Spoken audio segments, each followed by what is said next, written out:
que com crianças menores é melhor usar pare e não o não?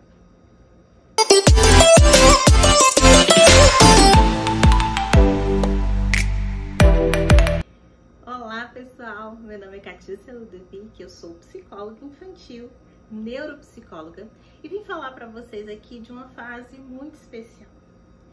Quando as crianças são muito pequenas, é muito comum chegar aqui no consultório a famosa fase do não. E às vezes os pais não sabem como utilizar esse não de forma adequada.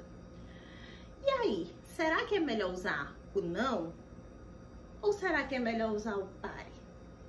Bom, usar o pare é muito melhor. Por quê? Porque quando a gente utiliza o não muitas vezes, diante de uma frase de ação, é muito complexo para a cabecinha dos pequenos. Eles não conseguem entender que aquilo significa algo proibitivo para eles. Eles ainda estão numa fase de contextualização, de desenvolvimento. E o que parece óbvio para a gente em relação a regras e coisas que são proibidas e permitidas, para eles não faz ainda muito sentido. Então, muitas vezes, é muito mais eficaz você utilizar o pare do que o não. O não, repetidas vezes e de forma descontextualizada e dentro de um discurso constante, gera muito mais confusão neles do que de fato vai conseguir fazer com que eles entendam que aquilo é uma regra. Então, quando você olha para a criança e você fala não, você traz um tom crítico, né?